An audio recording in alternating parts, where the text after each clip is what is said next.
Sa lungsod ng San Teodoro, kilala ang apelidong Arceo hindi lang dahil sa yaman, kundi dahil sa lumang reputasyon ng pamilya na marunong magpasahod ng tama, tumupad sa salita, at hindi basta nangaapi ng tao. Ang pangunahing humahawak noon sa mga negosyo ng pamilya ay si Maristela Arceo, isang babaeng hindi maingay, hindi palasagot sa sosyal na pagtitipon, pero mabilis mag-isip at bihirang magkamali kapag pera, tao, at tiwala ang pinag-uusapan. Ma'am, pwede po bang sa susunod na linggo na lang kaltasan si Nilo? Na-ospital po kasi ang anak niya. Mahinang sabi ni Jovin Malate, ang accountant ng trucking division, habang hawak ang payroll folder. Hindi agad sumagot si Maristela. Sinilip niya ang listahan, saka tumingin sa bintana ng opisina kung saan tanaw ang bakuran ng lumang bodega at mga tauhang nagpapakarga ng yelo sa refrigerated trucks. Magkano ang kulang? Tanong niya. 2 linggong cash advance po, ma'am. Kinuha ni Maristela ang ballpen at pumirma sa gilid ng form. Approved, pero gawin mong no interest at ilagay mo sa welfare support, huwag sa utang. Sabihin mo kay Nilo, pagalingin muna niya ang anak niya. Napangiti si Jovin. Opo, ma'am. Sa labas ng opisina, nadaanan ni Maristela si Tio Nanding, matandang katiwala ng compound na halos 30 taon nang kasama ng pamilya. Nag-aayos ito ng sirang hose habang nakaupo sa maliit na bangko. Bakit kayo na naman ang gumagawa niyan, Tio? Nasaan si Arman? Sabi ni Maristela, bahagyang napapailing. Pinauwi ko muna, iha. Sinusundo raw ang misis sa health center. Sagot ni Tio Nanding, ngumiti kahit pawis na pawis. Kaya ko pa naman to. Lumuhod si Maristela at inabot ang bagong hose clamp mula sa toolbox. Kaya ninyo, oo, pero hindi ibig sabihin kayo na lang palagi. Mamaya tatawag ako ng tubero. Ganito siya sa mga tao. Tahimik pero naroroon. Hindi niya kailangang magpranggap na mabait dahil likas na sa kanya ang pagtingin sa mga tauhang bilang tao, hindi gamit. Kaya kahit mayaman siya, bihira sa mga empleyado ang takot sa kanya. Mas lamang ang respeto. Iba naman ang tingin mang marami kay Leandro Valles, ang lalaking napangasawa ni Maristela makalipas ang 2 taon ng ligawan. Si Leandro ay hindi ipinanganak na mayaman. Galing siya sa masikip na komunidad sa kabilang bayan, anak ng karpintero at tindera. Matalino, masipag, at matapang sumugal. Sa tulong ng tiyaga at talas ng dila, nakapasok siya sa construction supply. Pagkatapos, sa small contracting. Doon siya unang nakilala ng Arceo family sa isang warehouse renovation project. Noong una, humanga siya sa kanya. Hindi siya tulad ng ibang negosyante, sabi niya noon kay Attorney Celine Arguelles, matalik niyang kaibigan mula kolehiyo. Diretso, oo, pero minsan ang sobrang diretso, may tinatamaan. Ingat ka pa rin, Tels. Ngumiti lang si Maristela noon. Lawyer ka talaga, laging may disclaimer. Nagkatuluyan sila ni Leandro sa gitna ng masayang pagtanggap ng ilan at paghahalinlangan ng iba. Si Aling Berta, dating kasambahay na halos inang turing kay Maristela, tahasang nagsabi minsan habang nagtitiklop ng mga linen sa kwarto. Anak, mabait naman si Sir Leandro, pero ang mata niya, laging may binibilang. Berta naman, natatawang sabi ni Maristela habang inaayos ang maternity dress niya sa salamin. Negosyante siya, normal lang yon. Hindi sa negosyo lang ako natatakot, pabulob ng tugon ni Aling Berta. Natatakot ako pag ang tao, kahit masaya, parang may hinahabol pa rin. Ilang buwan matapos ang kasal, naging masaya ang takbo ng buhay nila sa paningin ng publiko. Magagarang events, business launches, charity appearances, at mga larawan nilang magkatabi sa magazine spreads. Nang nabuntis si Maristela, lalo pang lumakas ang imahe nilang power couple. Si Doktora Isabel Montejo, OBGYN ni Maristela, ay madalas magbiro sa klinik. Relax ka lang, Maris. Healthy ang baby. Kailangan mo lang ng pahinga at iwas sa stress. Sabihin mo yan sa asawa ko, Doc. Puro meeting ang gusto. Leandro, seryosong sabi ni Doktora Isabel minsang kasama nito ang lalaki sa check-up. Hindi accessory ang buntis. Kailangan ng pahinga. Bawasan mo ang pagdadala sa kanya kung saan-saan. Ngumiti si Leandro. Desente at maayos ang polo. Of course, Doc. I'm just excited. First baby namin. Maayos ang tono, maayos ang ngiti. Pero sa sasakyan pa uwi, nagbago ang boses. Hindi mo na kailangan magsumbong sa doktor tungkol sa schedule mo. Malamig niyang sabi habang nakatingin sa kalsada. Napalingon si Maristela. Nagsumbong? Leandro, sinabi ko lang na napapagod ako. Because you make it sound like pinapabayaan kita. Hindi ko sinabi yun. Hindi na sumagot si Leandro. Ngunit mula noon, dahan-dahang nagbago ang pakikitungo niya. Mas madalas ang pagtatanong kung nasaan si Maristela, sino ang kausap, bakit tumatagal sa opisina ng Arceo Cold Storage, bakit kailangan pa raw konsultahin si Attorney Celine sa mga simpleng dokumento. Isang gabi, habang nagdi-dinner sa mansyon kasama ang ilang staff at business guests, napansin ni Risa Gamboa, executive assistant ni Leandro, na tila hindi komportable si Maristela nang ilapag ni Leandro ang isang folder sa harap nito. Pirmahan mo ito bukas. Mahinang sabi ni Leandro, pero sapat para marinig ni Risa dahil katabi lang ito sa console table na inaayos ang schedule. Ano to? Tanong ni Maristela. Binuklat ang papel. Consolidation lang ng assets para mas madali ang management. Internal lang. Sinipat ni Maristela ang laman. May listahan ng ilang lupaing minana niya bago pa kasal. Bakit kailangang ilipat sa holding company na ikaw ang majority signatory? Bumigat ang tingin ni Leandro, pero ngumiti pa rin sa mga bisita. Hindi ngayon. Mamaya na tayo mag-usap. Pag-alid ng mga bisita, doon pumutok ang unang malaking pagtatalo nila sa silid ng aklatan. Mag-asawa tayo, Maristela. Mariing sabi ni Leandro. Bakit parang lahat kailangan mong bantayan sa akin? Dahil minana ko yan sa pamilya ko at responsibilidad ko yan. Hindi ako tumatanggi sa pag-aayos. Ang tinatanong ko ay bakit kailangang ilipat ang kontrol? Because I know how to scale things. Hindi ibig sabihin nun isusuko ko ang pirma ko. Tumayo si Leandro at napakuyom ang kamao bago biglang binitawan ng galit. Fine, pag-isipan mo. Pero huwag kang makinig masyado sa kaibigan mong abogado. Pinadihiwalay lang tayo nun. Kinabukasan, hindi agad sumagot si Maristela. Sa halip, pinatawag niya si Attorney Celine sa lumang garden office ng kanilang ancestral property, kung saan mas kaunti ang nakakakita at nakakarinig. Celine, gusto niyang ipalipat ang ilang ari-arian sa holding company niya. Hindi ko gusto ang structure. Tahimik na binasa ni Celine ng mga dokumento. Pagkatapos, dahan-dahan nitong huminga. Hindi lang di maganda. Delikado ito. Kapag pumirma pwede kang ma-outvote sa sarili mong assets. Akala ko simpleng consolidation lang. Sa papel, oo. Sa epekto, hindi. Tumingin si Celine sa kaibigan. Tells, may tiwala ka ba sa asawa mo?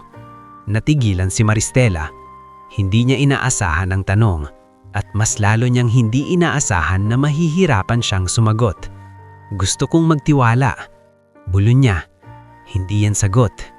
Matagal bago siya nagsalita. May mga bagay akong napapansin. Mga tawag na biglang pinapatay pag dumarating ako. Mga resibong hindi tugma. At hininto siya. At ano? Tanong ni Celine. At may pangalan akong narinig.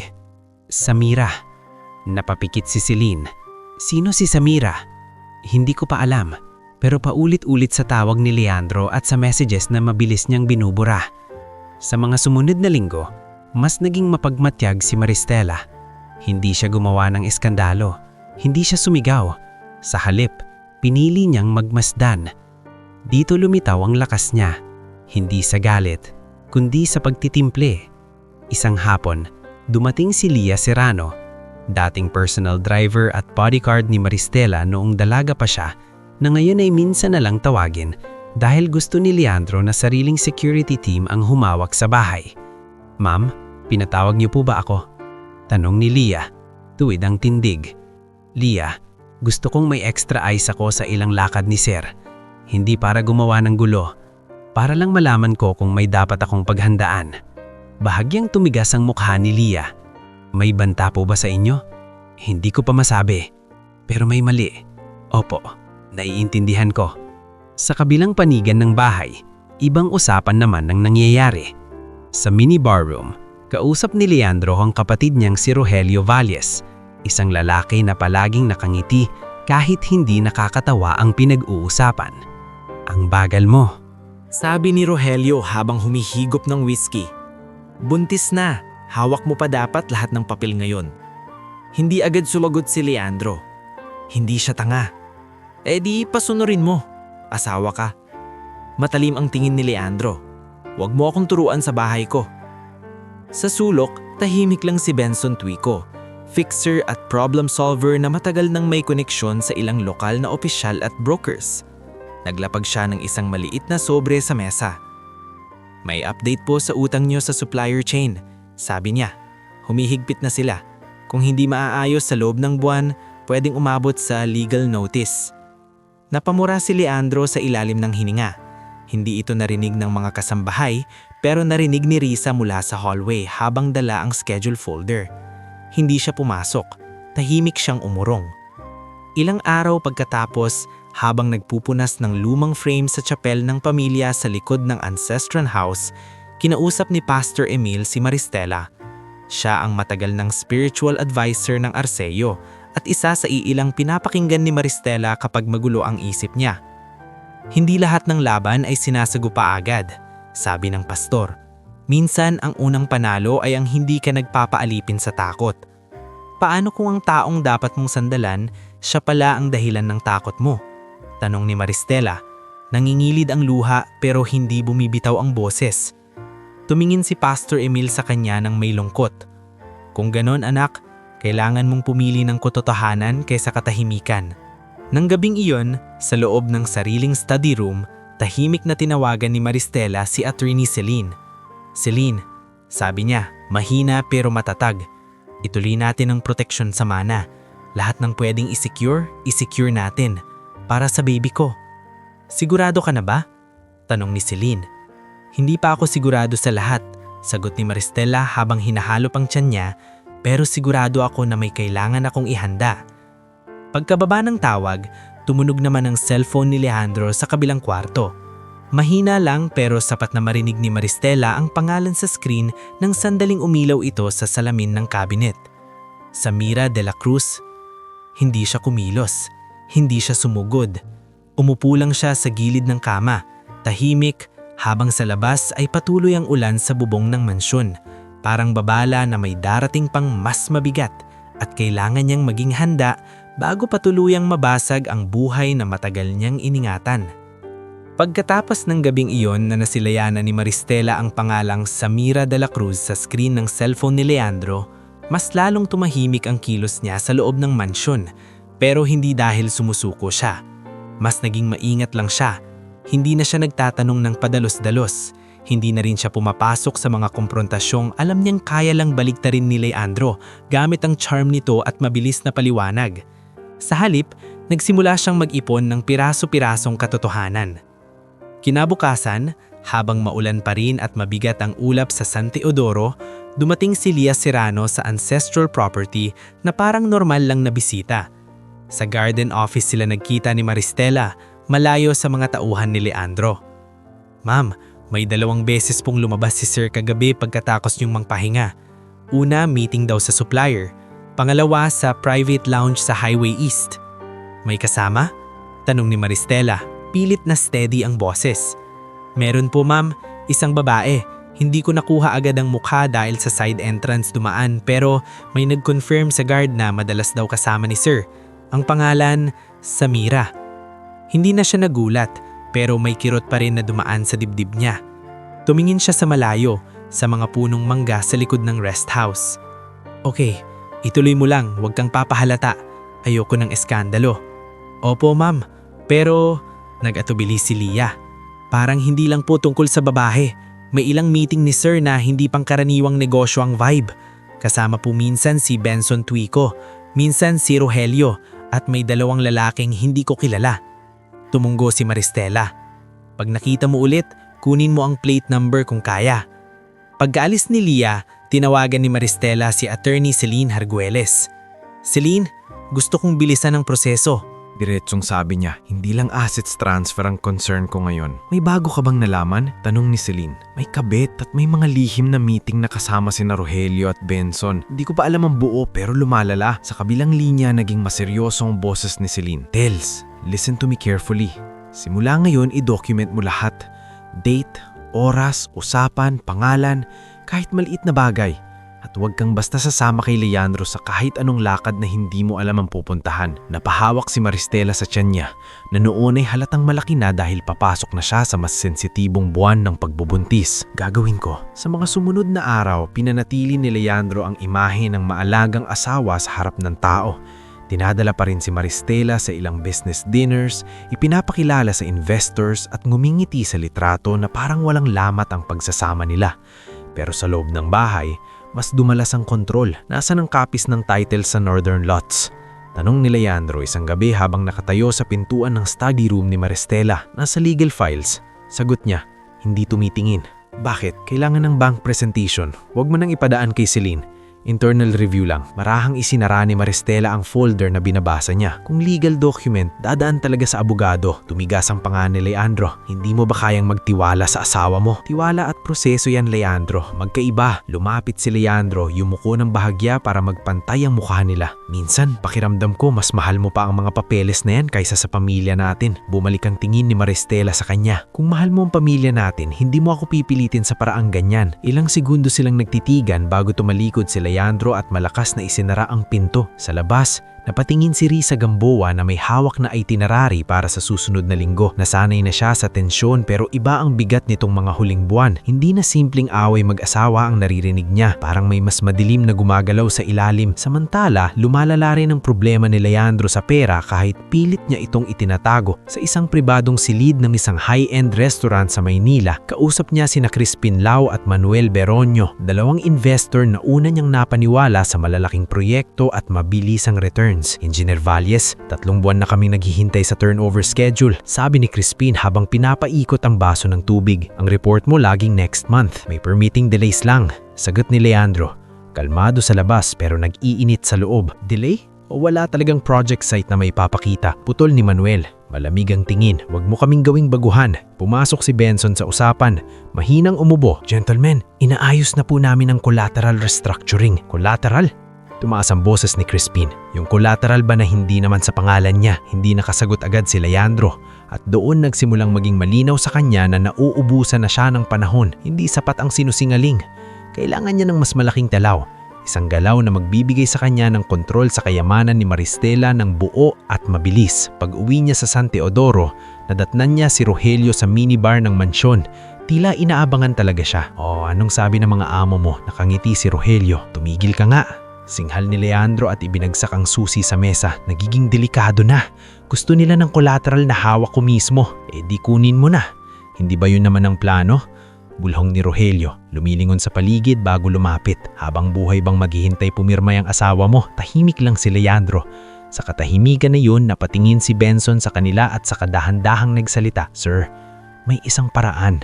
Pero once gawin, wala nang atrasan. Napatitig si Leandro kay Benson. Sabihin mo, hindi iyon narinig ng mga kasambahay. Hindi rin narinig ni Maristela. Pero nang gabing iyon, may napansin si Risa Gamboa nang inaayos niya ang travel calendar ni Leandro sa opisina. May entry sa schedule na hindi karaniwan. Old Depot Inspection. Urgent shipment issue. Late evening sa lugar na matagal nang hindi aktibo ang kumpanya. Ang mas nakakapagtaka, nakamark ito bilang no staff needed. Kinabahan si Risa, ngunit hindi pa niya alam kung bakit. Tahimik niyang kinopya ang detalye sa maliit niyang notepad at itinago sa bag. Samantala, patuloy pa rin ang pag-iingat ni Maristela. Nagpatingin siya muli kay Doktora Isabel Montejo at matapos ang check-up, pinagsabihan siya nito ng mas mahigpit. Maris, mataas ang stress markers mo, sabi ng doktora habang nagtatanggal ng gloves. Kailangan mo nang iwasan ang long travel sa gabi. Masela ng kondisyon mo ngayon. Dok, paano kung may emergency sa negosyo? Tanong ni Maristela. May tao ka. Delegate. Huwag mong akuin lahat. Tumingin si Doktora Isabel sa kanya ng direkta.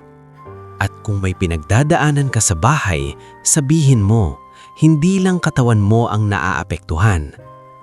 Nagpilit ng ngiti si Maristela. Aayusin ko, Dok. Paglabas niya ng klinik, sinalubong siya ni Leah sa parking area. Ma'am, may kailangan po akong sabihin, ani ni Leah, halatang nagmamadali. May usapan po sina Sir Rogelio at Benson mamayang gabi sa lumang bodega route.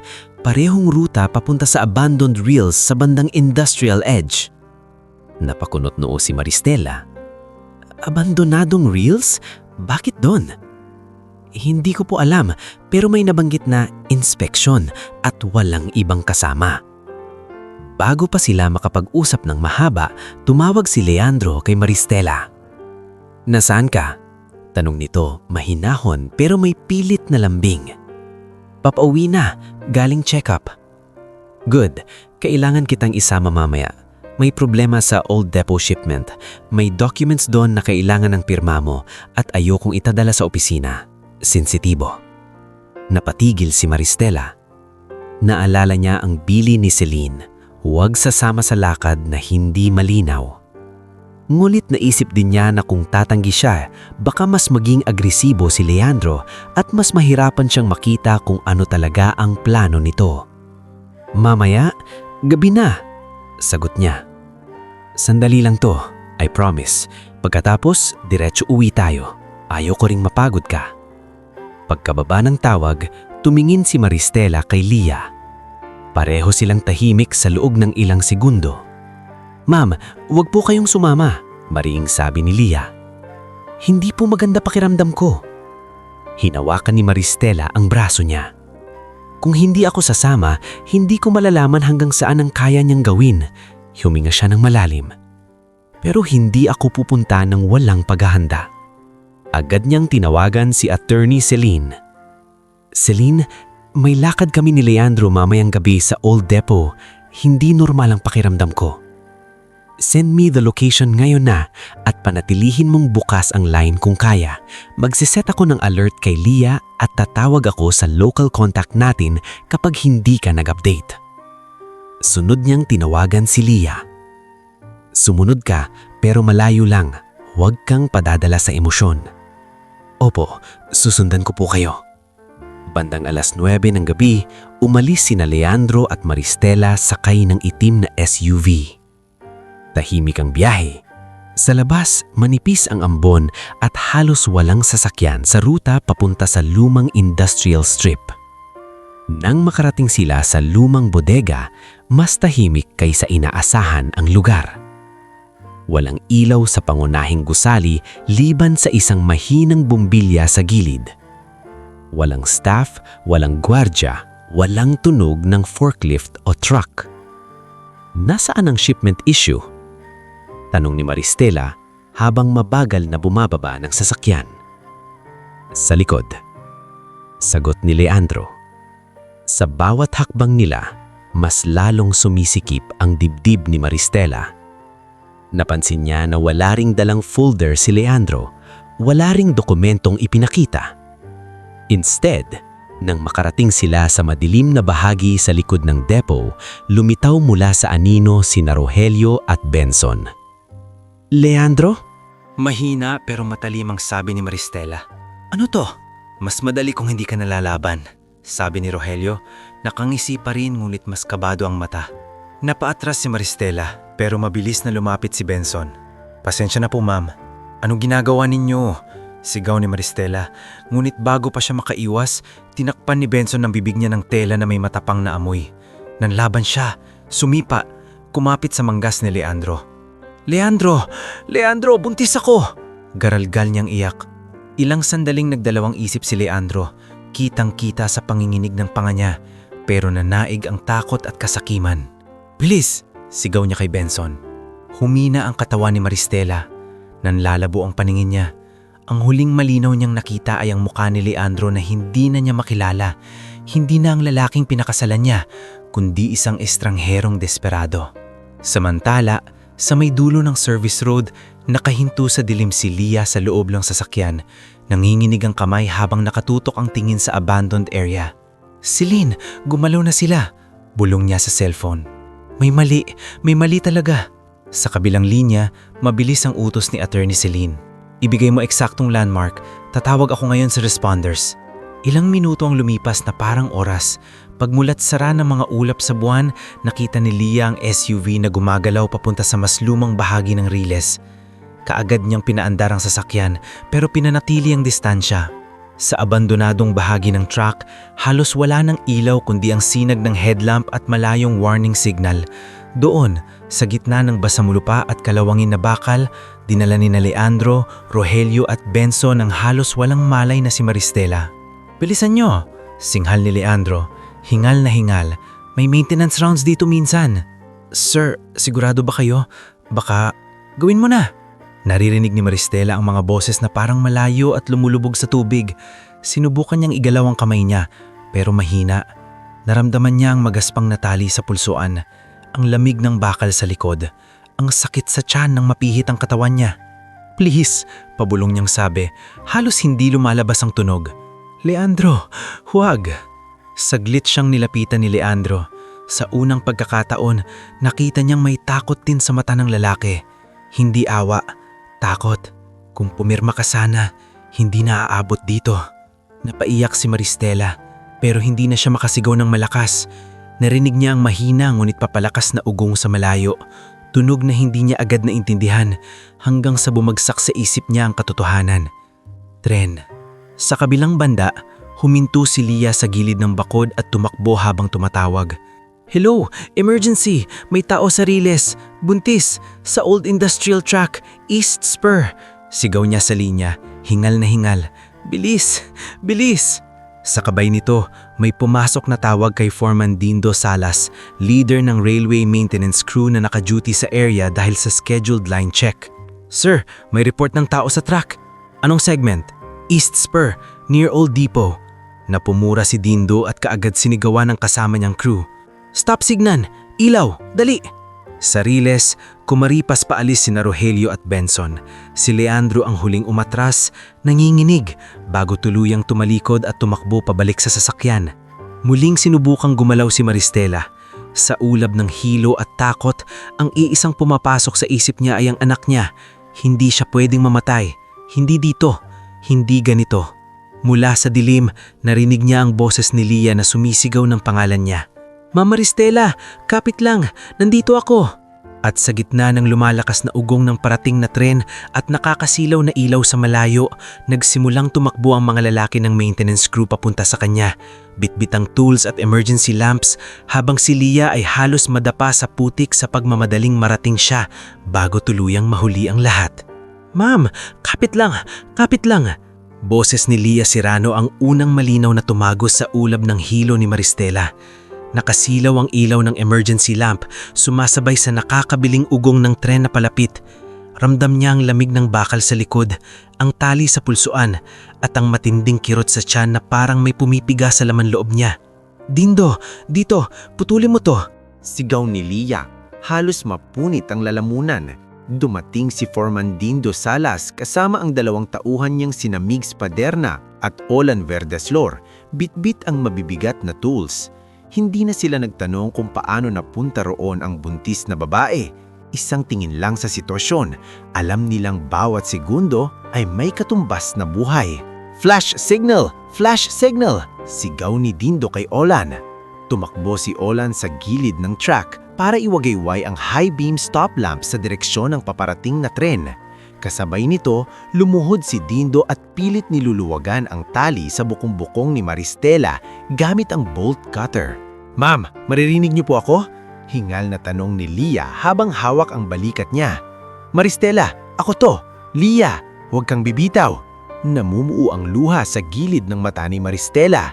Pilit niyang iginiya ang paningin kay Leah. Baby, mahinang bulong niya. Ililigtas ka namin, pareho kayo. Agad na sabi ni Leah kahit nanginginig ang boses niya. Putol! Sigaw ni Dindo sa unang tali. Isa pa! Lalo pang lumakas ang ugong. Narinig nila ang mahabang busina ng tren, sunod-sunod. parang babala at takot na pinagsama. Sa likod ng ilaw, sumigaw si Migs.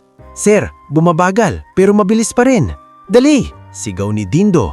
Sa huling higpit ng katawan, naigalaw ni Maristela ang kamay niya ng bahagya. Nararamdaman na niya ang sakit, ang takot at ang bigat ng katotohanan. Hindi aksidente ang lahat, hindi pagkakamali, sinadya siya roon. Nang maputol ang huling tali, sabay-sabay silang binuhat ni Dindo at Lia palayo sa riles. Halos gumulong sila sa basang lupa habang dumaan ang tren sa harap nila nang may matinding hangin at metal na dagundong. Niyakap ni Lia ang ulo ni Maristela para hindi tumama sa graba. Sa ilang segundo, puro ingay lang ang mundo. Pagdaan ng tren, saka lang bumagsak ang katahimikan. Ang klase ng katahimikan kasunod ng muntikang kamatayan. "Hinga siya! Hinga siya!" sigaw ni Lia. Lumuhod si Dindo. Pinakiramdaman ang pulso ni Maristela. "Mahina pero meron. Tawag ng ambulansya, nasa na? Parating na, sir," sagot ni Ola na hawak pa rin ang radyo. Nanginginig si Maristela habang pinipilit manatiling gising. Humawak siya sa manggas ni Lia. "Lia," bulong niya. Si Leandro." Tumingin si Lia sa kanya, puno ng galit at awa ang mukha. "Alam ko, ma'am, wag mo na kayong magsalita. Save your strength." Pagdating ng ambulansya, inabutan sila ng mga barangay responders at EMT. May isa sa responders, si Nurse Perlita Dacumos, ang agad sumilip sa tiyan ni Maristela at nag-utos sa team. "Careful, high-risk pregnancy to. Secure the neck, monitor her pulse. Bilis!" Habang inililipat sa stretcher si Maristela, dumating sa site si Attorney Celine Arguelles, basang-basa sa ulan at hingal na hingal dahil galing pa sa kabilang bayan. Nang makita niya ang kaibigan, sandali siyang natigilan, hindi bilang abogado, kundi bilang taong nakakakita ng isang buhay na halos mawala. "Tels," mahinang sabi niya, lumapit sa gilid ng stretcher. "Narito ako." Nangunot ang noo ni Maristela. Pilit niyang imulat ang mata. "Celine, huwag. Hayaan. Hindi ka mag-aalala. Hindi kita iiwan," sabi ni Celine, saka tumingin kay Lia. "Sasama ako sa ospital. Lia, ikaw, document everything.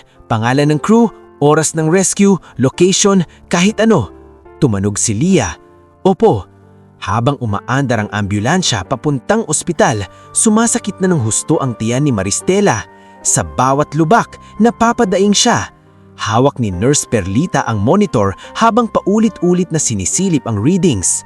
"Ma'am, stay with us. Huwag kayong matutulog," sabi nito. "Anak ko," umiiyak na bulong ni Maristela. "Ginagawa namin ang lahat. Hinga po kayo. Dahan-dahan." Sa ER ng San Teodoro Medical Center, sinalubong sila ni Doktora Yesbel Montejo, halatang napatawag mula sa bahay at hindi pa maayos ang buhok. Mula pa lang sa pintuan ng trauma bay, ramdam na niya ang bigat ng sitwasyon. "Anong nangyari?" Matalim na tanong niya habang sabay kimikilos. "Found tied near railway track, ma'am doctor," sagot ng EMT. "Possible sedation, abdominal trauma, severe stress, pregnant patient." Napalingon si Doktora Yesbel kay Celine. "Who did this?" Hindi agad sumagot si Celine. "Mamaya, unahin mo siya." Dinala si Maristela sa emergency procedures. Naiwan sa labas sina Celine at Lia, parehong maputik at basang-basa. Sa hallway, may dumating pang isa pang pamilyar na muka, si Pastor Emil Razon. Pinatawag ni Aling Berta nang mabalitaan ang nangyari. "Nasaan si Maristela?" tanong niya, namumutla. "Nasa loob pa," sagot ni Celine, pinipilit manatiling kalmado. "Pastor, tangkang pagpatay ito." Napapikit si Pastor Emil at lahawak sa dibdib. "Diyos ko!" Samantala, sa kabilang panig ng siyudad, nasa loob ng minibar ng mansion si Leandro. Nanginginig ang kamay habang buhos ng alak sa baso. Basang-basa rin ang pantalon niya hanggang tuhod dahil sa putik sa riles. Naroon sina Rogelio at Benson, parehong walang imik sa unang minuto. "Hindi kayo nakita?" biglang tanong ni Leandro, pabulong nguhit matalim. "Wala akong nakitang mukha sa dilim, pero halakang hindi sigurado. Pero may sumunod, yung babae, si Lia yata." Napabagsak ni Leandro ang baso sa mesa. "Punyeta!" Sinabi ko sa'yo delikado. Singhal ni Benson, nawawala na ang dating tikom na asal. Muntik pa tayong maabutan ng maintenance crew. Tumayo si Rogelio, mas galit kaysa takot. Tama ng sisihan. Ang tanong, buhay ba siya? Tumitig si Leandro sa kawalan. Hindi niya nasaksihan ang dulo. Tumakbo siya bago dumating ang rescue crew. Ngunit batid niyang kung may tumawag na at may ilaw na sa paligid, malaki ang posibilidad na nakaligtas si Maristela. Kung buhay siya, bulong niya. Sabihin nating aksidente. Naligaw, nahilo, kung ano man. Sa tingin mo may maniniwala? Tanong ni Benson. Hindi sumagot si Leandro. Sa halip kinuha niya ang cellphone at tinawagan si Risa Gamboa. Risa, malamig niyang sabi nang sumagot ito. Kung may tatawag tungkol kay ma'am, sabihin mo hindi ko alam ang nangyari. Nasa meeting ako buong gabi. Gets? Sa kabilang linya, natigilan si Risa. Nasa apartment na siya noon at hawak pa rin ang notepad kung saan nakasulat ang Old Depot Inspection. Sir, may nangyari ba kay ma'am? Do what I said. Sa kabinaba ang tawag. Napaupo si Risa sa gilid ng kama, nanlalamig ang kamay.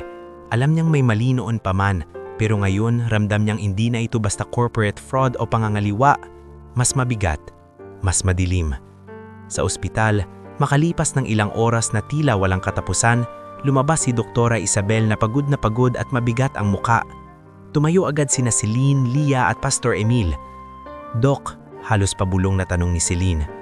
Saglit na tumahimik si Doktora Isabel bago magsalita. Nailigtas namin si Maristela. Pero napatingin siya kay Lia saka kay Pastor Emil.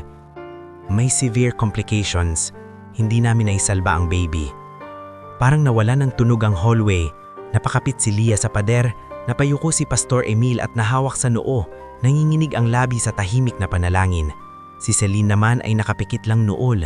Pero muling dumilat, mas tumigas na ang mukha niya. Gising ba siya? Mamaya pa. Sedated siya ngayon. Kailangan niyang mag-stabilize. Tumingin si Doktora Isabel sa kanila lang diretso. At makinig kayo sa akin. Ang injuries niya ay hindi tugma sa simpleng aksidente. Kung may investigasyon, magsasalita ako base sa medical findings. Tumunggo si Celine. Magkakaroon ng investigasyon. Pagpasok sa private recovery room kinabukasan, mahina pa si Maristela at halos walang kulay ang muka. May mga pasa sa braso, gasgas sa leeg at mabigat na katahimikan sa paligid na tila alam na ng silid ang nawawala. Nang gumising siya, si Lia ang unang makita niya sa gilid, nakaupo ngunit alerto pa rin. Sa kabilang side, tahimik na nagbabasa si Pastor Emil. Lumapit agad si Celine nang mapansing mulat na ang mata ni Maristela. Tels, mahinang sabi ni Celine, nandito kami. Huminga si Maristela ng mabigat, parang bawat hinga ay may kasamang tanong.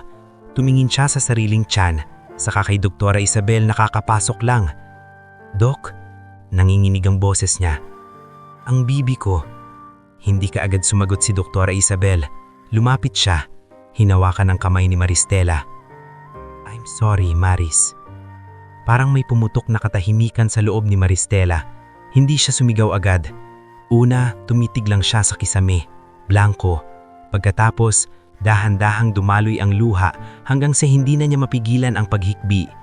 Hinawakan siya ni Lia sa balikat, umiiyak na rin siya. Kasalanan ko. Garalgal na sabi ni Maristela.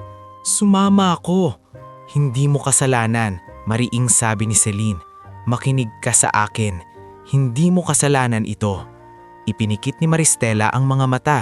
Ngunit sa likod ng luha at sakit, unti-unting bumabalik ang mga piraso ng alaala, ang tela sa bibig, ang tali, ang mga boses ni Rogelio at Benson at si Leandro mismo, nakatayo sa harap niya habang nanghihina siya sa riles. Pagkaraan ng ilang araw, nang medyo lumakas siya, naganap ang unang formal na pag-uusap nila ni Celine tungkol sa susunod na hakbang.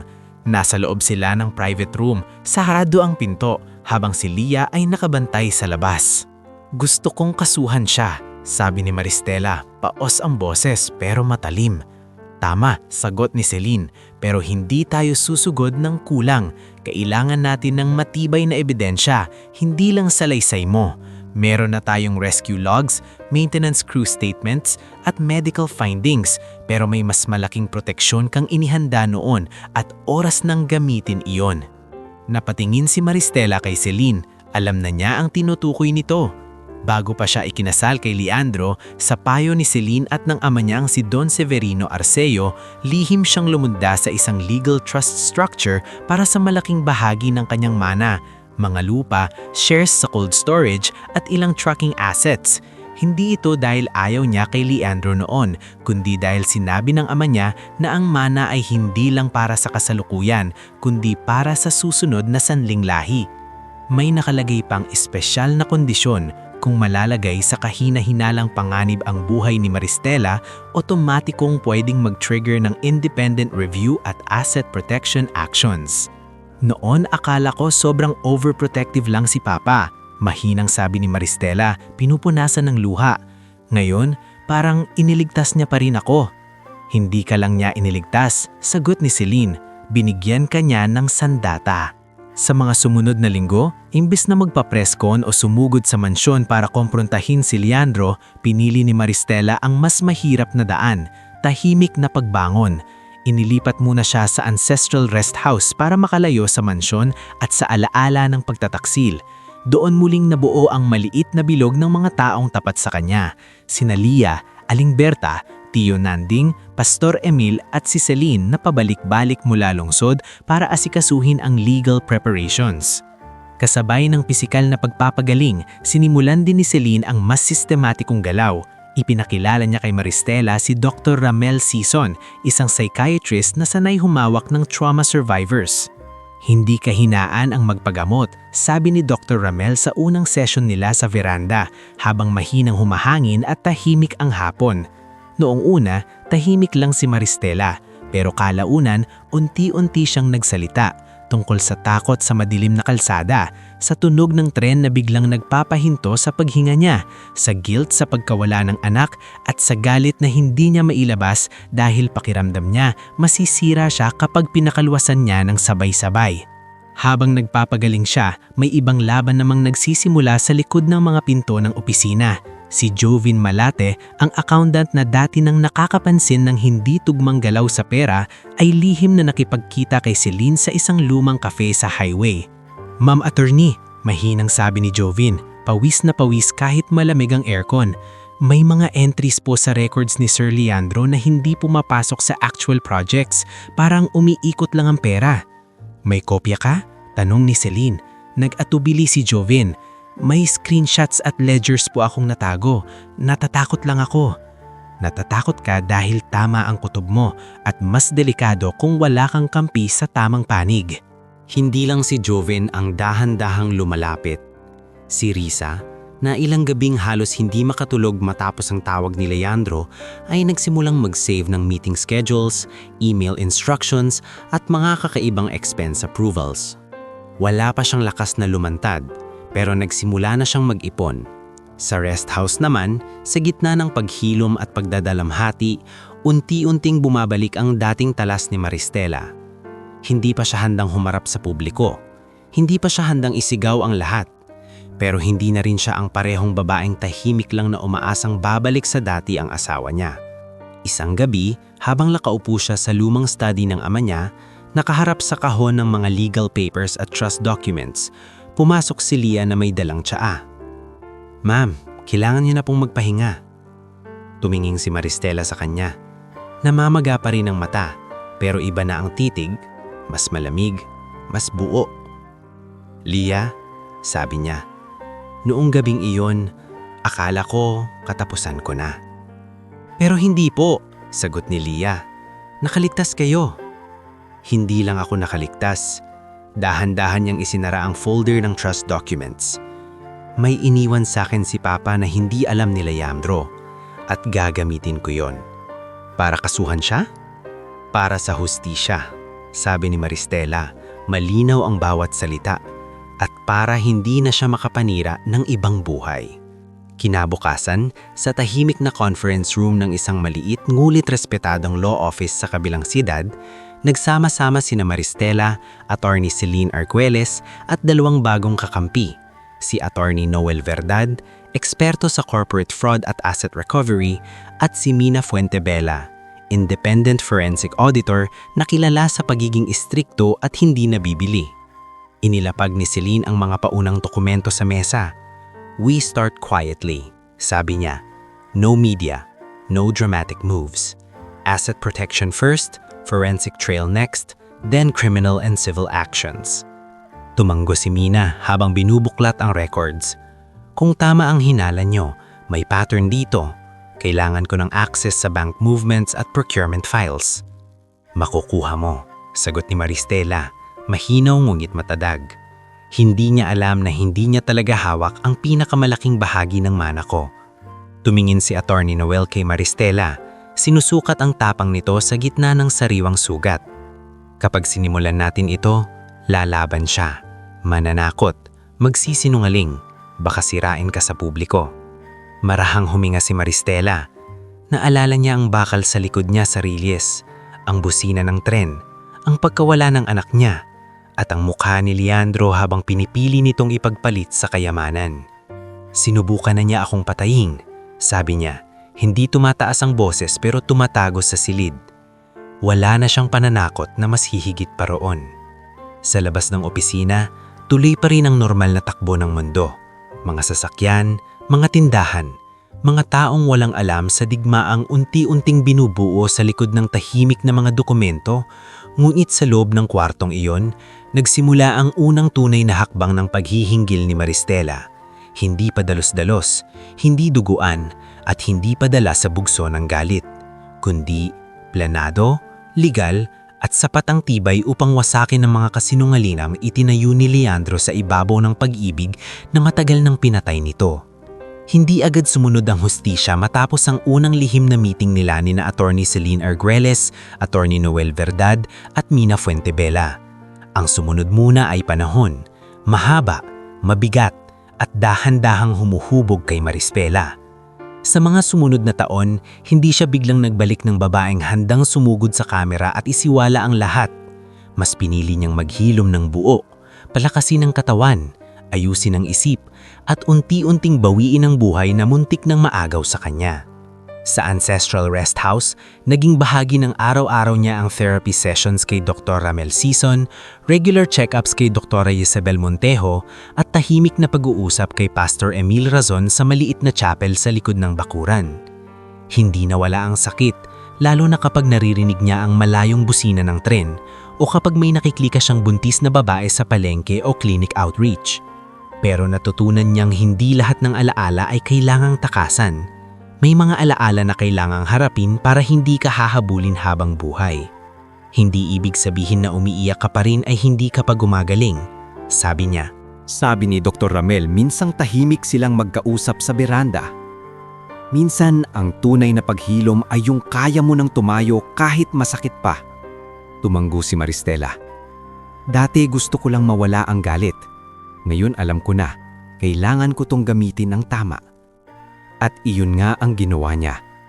Habang patuloy ang tahimik na legal at forensic groundwork, sinimulan niyang ayusin ang mga negosyong matagal nang napabayaan ng mga taong sumilip sa kahinaan niya. Sa tulong ni Jovin Malate at Engineer Pilar Nazareno, muling inayos ni Maristela ang operasyon ng Arceo Cold Storage at Trucking Assets. Hindi siya agad humawak ng buong araw na meetings noong umpisa.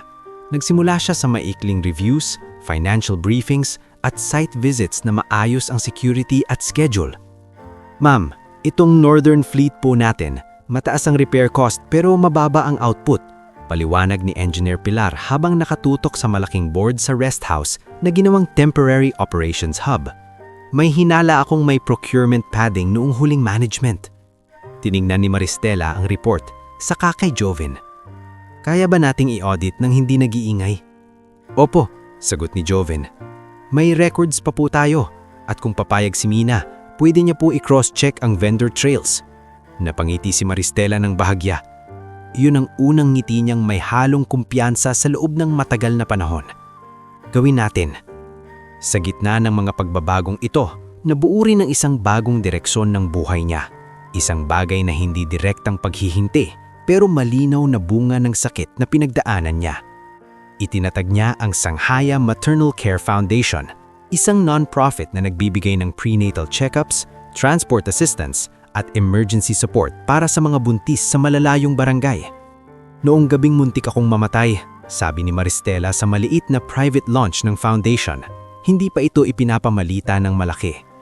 Naisip ko na napakaraming babae ang walang liya, walang ambulansyang agad darating, walang doktor na tatawagin sa gitna ng gabi. Kung may kaya akong baguhin, magsisimula ako roon. Kasama niya sa launch sina Aling Berta na namamahala sa community kitchen ng foundation, si Tio Nanding na kahit matanda na ay tumutulong sa logistics ng relief storage, si Lia na ngayon ay head na ng security at field coordination, at si Engineer Pilar na tumulong mag-convert ng lumang warehouse annex bilang maternal transit center. Ang ganda nito anak, bulong ni Aling Berta kay Maristela habang pinagmamasdan ang mga buntis na inaalalayan ng mga volunteer nurses. Hindi na sayang ang sakit mo. Ginawa mong ilaw. Humigpit ang hawak ni Maristela sa kamay ng matanda. May mga gabi pa rin pong madilim, Berta, pero mas kaya ko na. Samantala, sa kabilang mundo, kabaligtaran ang nangyayari kay Leandro Valles. Sa loob ng mga taon na inakala niyang humina na si Maristela at tuluyan ng umurong, lalo siyang naging kampante at lalo ring naging padalos-dalos. Itinuloy niya ang mga ghost projects, pinalubo ang invoices at ginamit ang natitirang impluensya para makahiram pa ng pera gamit ang mga pangakong wala namang matibay na basehan. Kasama pa rin niya sina Rogelio Valles at Benson Tuico, pero nagsimula nang lumabas ang bitak sa samahan nila habang lumalaki ang problema. Nasaan ang bayad sa steel supplier? Sigaw ni Leandro kay Benson sa loob ng opisina niya. Ngayon ay mas magulo na at mas kaunti na sa staff kaysa dati. Na-delay yun dahil naka-hold ang isang account, sagot ni Benson, pilit kalmado. At yung investor mo si Manuel Beronio, hindi na sumasagot. Hindi sasagot kung puro sablay ang pinapadala mong tao. Ako pa ngayon, sinangal si Benson. Ikaw tong hindi makakakuha ng totoong collateral. Sa gilid ng silid, tahimik si Risa Gamboa, pero mas matalim na ang tingin niya kay Leandro kaysa noong unang taon niya bilang assistant. Hindi na lang siya takot. Unti-unti, napapalitan na yon ng pagkadiri. Sa dami ng nakita at narinig niya, mga utos na baguhin ng dates, mga email na pinapabura, at mga entry na pinapahati para hindi mahalata. Alam niyang isang araw may babagsak. At nangyari nga yun. Dahan-dahan, pero sigurado. Nagsimula sa mga lihim na hakbang ni Mina at Attorney Noel. Sa loob ng isang maliit na boardroom, nakalatag ang mga printouts, bank trails, procurement ledgers at transfer authorizations.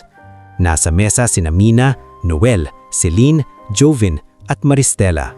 Sabi ni Mina, tinuturo ang magkakadugtong na linya sa report, multiple shell vendors, pare-pareho ang IP addresses ng billing submissions.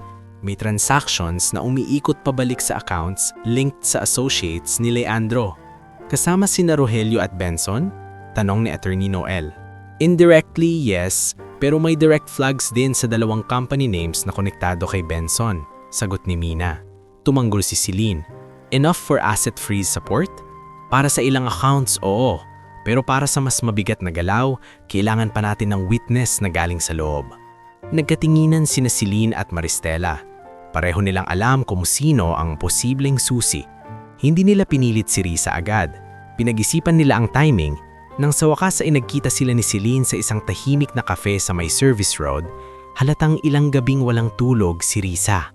Hindi ko na kaya, attorney. Marami na akong alam. Natatakot ako na madamay.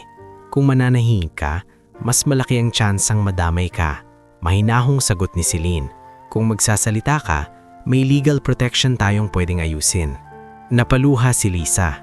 Noong gabing nangyari kay ma'am, may schedule akong nakita. Old Depot inspection. Tapos tinawagan niya ako para magsinungaling kung may magtatanong. Hindi gumalaw si Celine pero lalong tumalim ang titig niya. May kopya ka? Tumanggo si Risa sa kadahan-dahang inilabas ang isang flash drive at ilang printed notes. May emails din at expense approvals. Hindi ko alam kung sapat. Kahit isang piraso lang mahalaga, sagot ni Celine. Pero mukhang hindi lang isang piraso ang dala mo. Kasunod niyon, sunod-sunod ang pagguho. Nang nagsimulang kumalat sa mga bangko at investors ang balitang may ongoing forensic review at irregularities sa ilang project entities, isa-isang umatras ang mga sumusuporta kay Leandro. Nag-request ng immediate compliance reviews ang dalawang financing partners, huminto ang isang major supplier sa delivery, pumangit ang cash flow, at higit sa lahat, nagsimulang tumanong ang mga board members na matagal niyang namanipula dahil may lumlitaw ng dokumento na hindi niya kayang basta tabunan ng ngiti at paliwanag. Kasabay nito, mas lumalakas din ang pangalan ni Maristela, hindi dahil sa eskandalo, kundi dahil sa foundation niya at sa maayos na pagbangon ng Arceo operations. Lumabas ang ilang feature tungkol sa maternal transport assistance program nila sa mga probinsya. Maraming hindi alam ang buong totoo sa personal niyang pinagdaanan, pero alam ng mga tao na isa siyang babaeng negosyante na tahimik ngunit epektibong namumuno. Sa isang site visit ng foundation sa Upland Barangay, lumapit kay Maristela si Nurse Perlita Dacumos, ang responder na unang humawak sa kanya sa ambulansya noong gabing muntik na siyang mamatay. "Ma'am, baka hindi niyo na ako maalala." Nahiyang sabi ni Perlita. "Naalala kita. Yung nagsabi sa akin na huminga lang ako sa loob ng ambulansya." Naluha si Perlita. "Kaya po ako nagvo-volunteer dito pag may oras. Nakita ko po noon kung gaano kayo kalapit sa kamatayan. Tapos ngayon, kayo naman ang tumutulong sa iba." Huminga ng malalim si Maristela at tumingin sa mga buntis na pinapila para sa check-up. May mga bagay na hindi na mababalik, pero may mga buhay na pwede pang mailigtas. Habang mas tumitibay ang reputasyon ni Maristela, mas sumasadsad naman si Leandro. Dumating pa sa puntong iniwan siya ni Samira de la Cruz na matagal niyang ginastusan at pinangakuan ng kung ano-anong future. "Leandro, hindi ako sasama sa lumulubog na barko mo." Malamig na sabi ni Samira sa lobby habang bitbit ang designer bags na siya rin namang galing sa pera ni Leandro. "After all I spent on you?" Galit na bulong ni Leandro. "Ginusto ko ang buhay na inaalok mo, hindi ang gulo mo." Sagot ni Samira bago tuluyang tumalikod. Pagkatapos niyon, mas naging desperado si Leandro. Sinisisi niya si Benson, si Rogelio, ang mga empleyado, ang investors, lahat maliban sa sarili niya.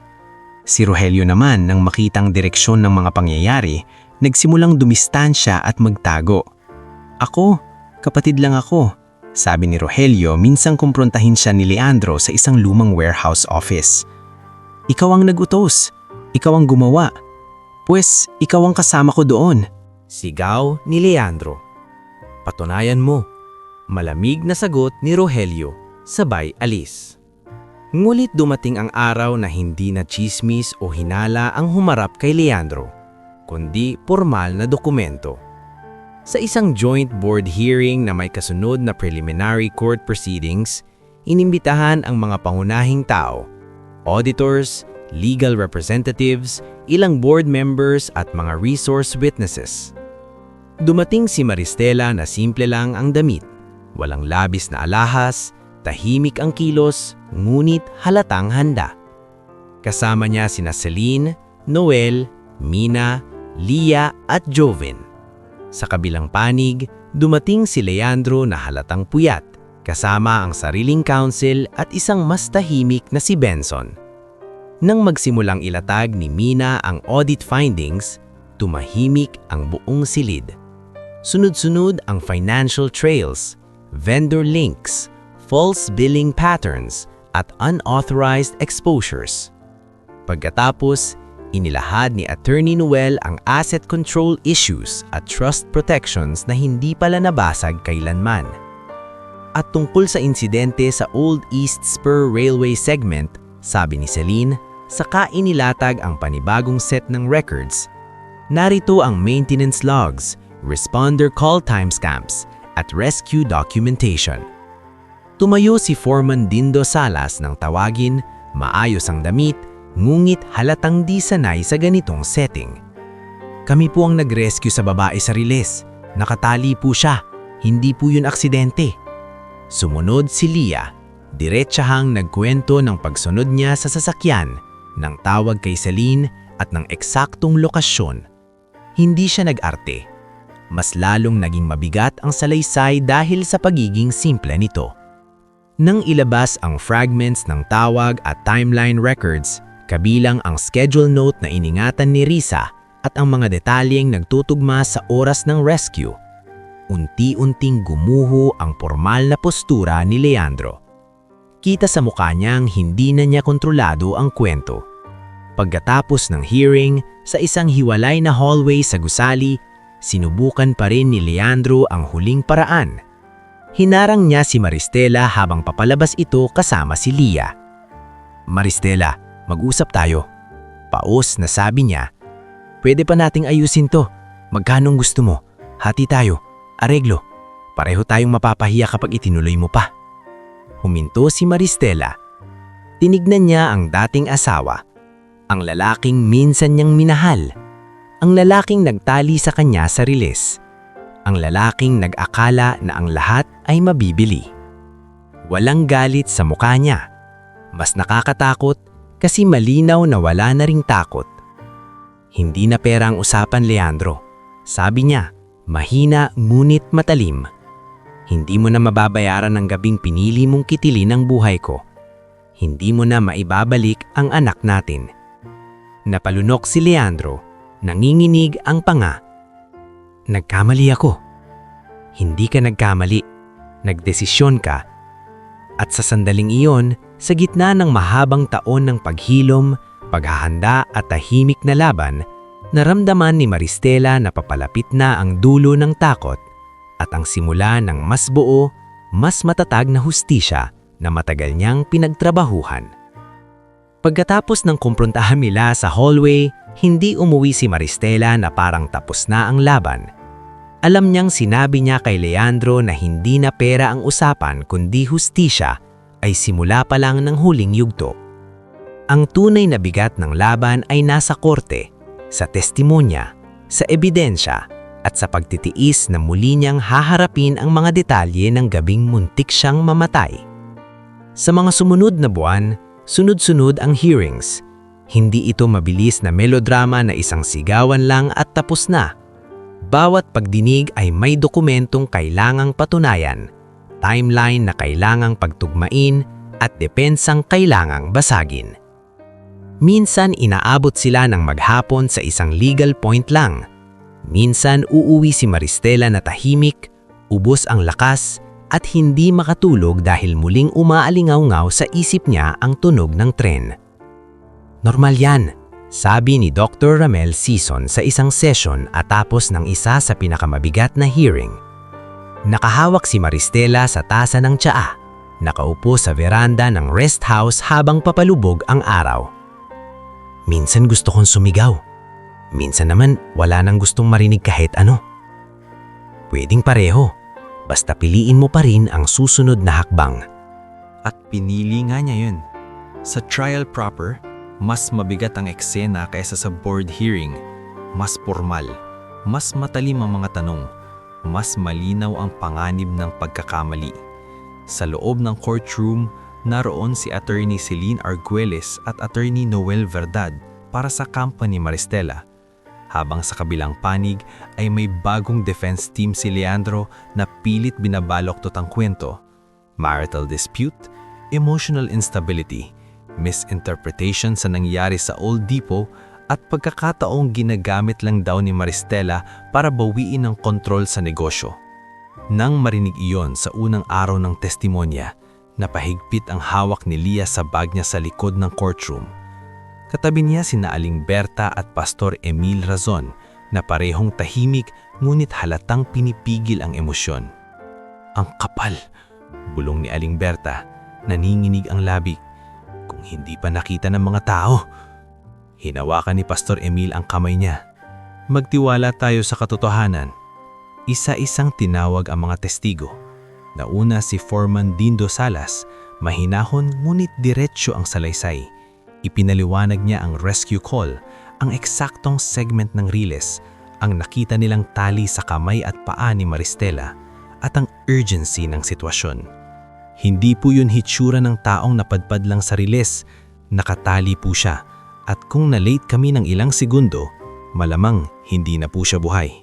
Sumunod si Olan Verdeflor na nagbigay ng detalye tungkol sa stop signal at sa bilis ng tren. Sinundan ni Migs Paderna na nagpatunay sa kondisyon ng katawan ni Maristela noong binuhat nila palayo sa track. Pagkatapos ay tinawag si Leah Serrano. Pag-upo niya sa witness stand, tahimik ang buong courtroom. Hindi siya mahilig sa mahabang salita, ngunit bawat sagot niya ay matatag. Inilahad niya kung paano siya nagduda sa Old Depot inspection, kung paano niya sinundan ang sasakyan, ang tawag niya kay Celine, ang nakita niyang paglipat ng sasakyan sa mas lumang bahagi ng riles at ang eksaktong sandaling nakita niya si Maristela na nakatali. Sigurado po ba kayong signing Maristela ang nakita ninyo sa dilim? Tanong ng defense lawyer, pilit na pinapahina ang salaysay niya. Sigurado. Sagot ni Leah ng walang pag-aalinlangan. Ilang taon ko po siyang pinoprotektahan. Kahit sa dilim, kilala ko po siya. Hindi ba posible na may iba kayong nakita at inassume nyo lang? Hindi po assumption yon, putol ni Leah. Unang beses tumalim ang boses niya. Narinig ko po siyang kinatawag ang pangalan ko. Namamagitan ng hukom para panatilihin ang kaayusan, ngunit malinaw na tumama ang sagot ni Leah sa buong silid. Sunod na tumestigo si Doktora Isabel Montejo. Bilang doktor, hindi niya kinailangan ng dramatikong salita. Ang mismong presisyon niya ang nagpabigat sa kaso. Ipinaliwanag niya ang physical injuries ni Maristela, ang findings na hindi tugma sa simpleng aksidente, at ang severe stress trauma na nakaapekto sa pagbubuntis. Doktor, can you say with certainty na ang pagkawala ng dinadalang diyang bata ay direktang sanhi ng una-unay pananakit? Tanong ng defense. Sa medisina, may tamang paraan ng pagsagot sa certainty. Ang masasabi, base sa clinical findings, ang matinding trauma, restraint injuries, sedation suspicion, at emergency stress exposure ay consistent sa sitwasyong mataas ang risk ng fetal loss, at ang kondisyon ng pasyente noong dinala sa ospital ay hindi tugma sa normal na accidental fall lamang. Tahimik ang defense sa sumunod na ilang segundo. Mas lalo pang tumibay ang kaso nang ilatag ni Mina Fuentebella at Attorney Noel Verdad ang financial motive. Nasa projector ang mga charts, timelines, shell vendors, debt exposure, at urgency ng liquidity ni Leandro sa mga panahong malapit sa insidente. Sunod-sunod ang dokumento, inflated invoices, suspicious transfers, internal pressures mula kina Crispin Lao at Manuel Beronio, at attempts ni Leandro na gamitin ang assets ni Maristela bilang collateral kahit wala siyang legal na kontrol. Sa madaling salita, sabi ni Attorney Noel, malinaw at kontrolado ang boses. May malinaw na financial desperation ng akusado. May pagtatangkang makuha ang kontrol sa mana ng biktima at may kilos na nagpapakitang pinilit niyang ilihis ang legal na safeguards. Nang mabigo siya sa legal na paraan, nagkaroon ng marahas na insidente na may timeline na tugma sa kanyang urgent financial pressures. Pagkatapos nito, tinawag ang testigong matagal inihanda ngunit kritikal sa huling pako sa depensa, si Risa Gamboa. Nang maupo siya sa witness stand, halatang kabado siya. Nanginginig ang kamay niya habang inaayos ang panyo, pero buo ang loob niya. Sa likod, napaupo ng tuwid si Leandro at tumitig sa kanya na parang nananakot pa rin kahit nasa korte. Hinarap ni Celine ang witness. Miss Gamboa, ano po ang trabaho ninyo noon sa kumpanya ni G. Leandro Valles? Executive assistant po, sagot ni Risa. Ako po ang humahawak ng schedules, travel calendars, some internal communications at approvals routing. May nakita po ba kayong schedule entry na may kaugnayan sa PETA ng insidente? Opo, lumunok siya. May entry po na Old Depot Inspection, Urgent Shipment Issue. Nakamark po bilang No Staff Needed. May ginawa po ba kayong note tungkol dito? Opo. Kinopya ko po sa notepad po dahil nagtaka ako. Matagal nang hindi active yung site. Ipinakita ni Celine ang kopya ng note at mga digital timestamps na na-recover mula sa records. Tinukoy ni Risa ang sarili niyang sulat kamay at ang petsa. Pagkatapos ay inilahad niya ang tawag ni Leandro pagkatapos ng insidente. Sinabihan niya ako na kung may magtatanong, Sabihin kong nasa meeting siya buong gabi at hindi niya alam ang nangyari kay ma'am. Sa bahaging iyon, bigla na lang tumayo ang depensa at nag-object. Ngunit pinayagan pa rin ng hukom ang limitadong pagpasok ng pahayag batay sa foundation na inilatag sa call logs at corroborating records. Nang turn na ni Leandro para tumistigo, doon nakita ng yahat kung gaano na siya kalayo sa dating mahinaong negosyanteng alam ang sasabihin sa bawat sitwasyon. Sa umpisa, pilit pa rin siyang kalmado. "Mahal ko ang asawa ko," sabi niya. "Nagkaroon kami ng away, yes, pero hindi ko siya sasaktan." "Nasaan ka noong mga oras ng rescue operation?" tanong ni Attorney Noel sa cross-examination. "Nasa meeting ako." "May makakapagpatunay?" May kausap ako sa phone." "Pangalanan mo?" Nag-atubili si Leandro. "Hindi ko na matandaan." Naglapag si Noel ng call records, movement logs at inconsistencies sa dati nitong statements. Sa bawat sagot ni Leandro, lalo lamang humahaba ang listahan ng butas. Nang banggitin ang financial debts, ipinasa niya ang sisi sa market conditions. Nang banggitin ang shell vendors, sinabi niyang hindi niya personal na inaasikaso lahat. Nang banggitin sina Rogelio at Benson, sinabi niyang mga advisors lang sila. Ngunit nang iharap ang trust documents at trigger clauses, iyong lihim na proteksyon na inihanda ni Maristela noon pang buhay si Don Severino Arceo, tuluyan siyang nawalan ng composure. "Hindi totoo yan," bigla niyang sabi, halos pasigaw. "Asawa ko ako. Karapatan ko." "Karapatan?" malamig na tanong ni Celine. "Karapatan ninyong itali ang buntis ninyong asawa sa rilis?" Natahimik ang courtroom. Napaupo si Leandro, nanginginig ang panga, pawis na pawis ang noo. Hindi na iyon ang aura ng isang taong inuusig ng walang base. Iyon ang hitsura ng taong nauubusan na ng kasinungalingan. Sa mga kasong iyakuinay sa conspiracy at fraud, hindi rin nakaligtas sina Rogelio Valles at Benson Tuico. Nang humigpit ang ebidensya at nagsimulang magbigay ng magkakaibang salaysay ang dati nilang mga tauhan, may ilan sa mas maliliit na kasabwat ang pumayag na maging state witness kapalit ng mas magaang parusa.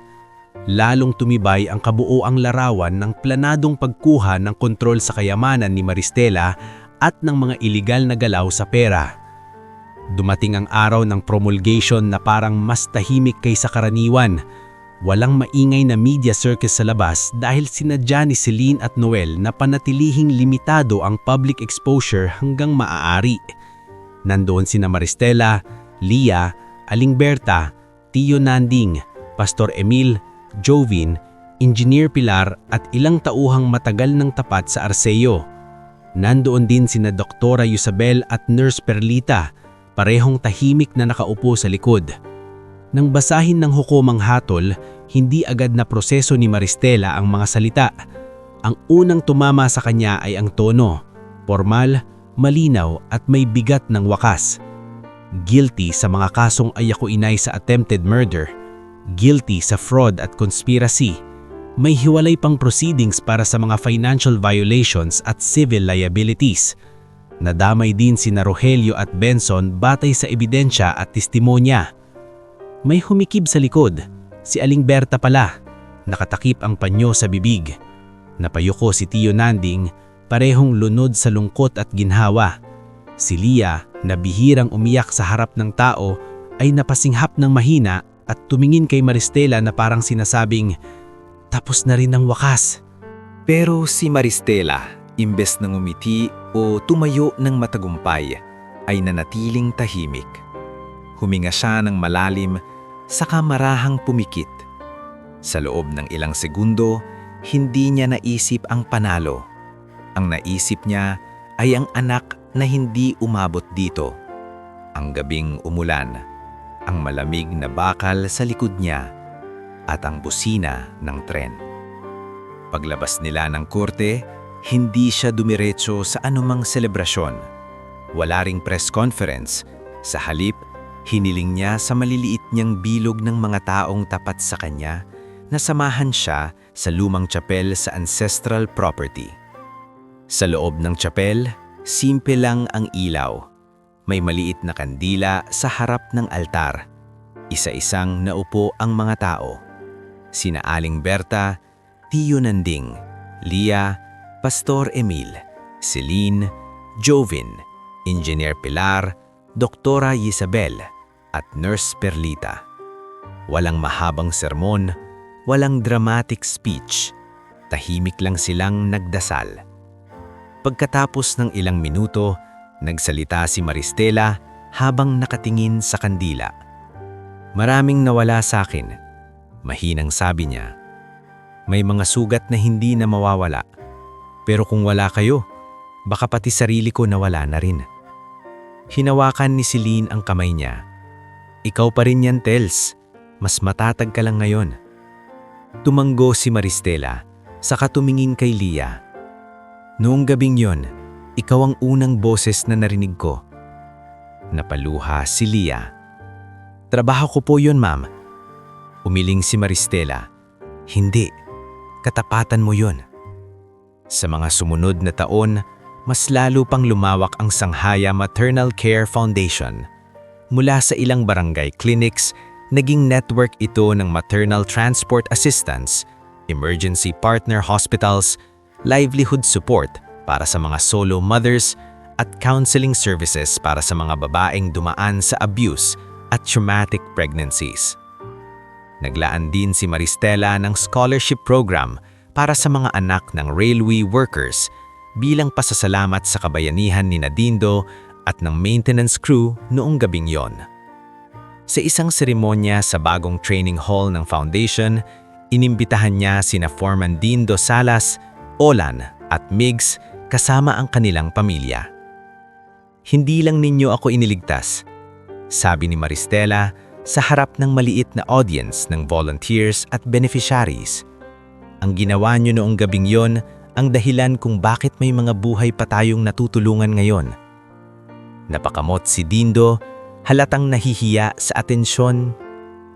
Ngumiti si Maristela, at ginawa ko rin ang sakin.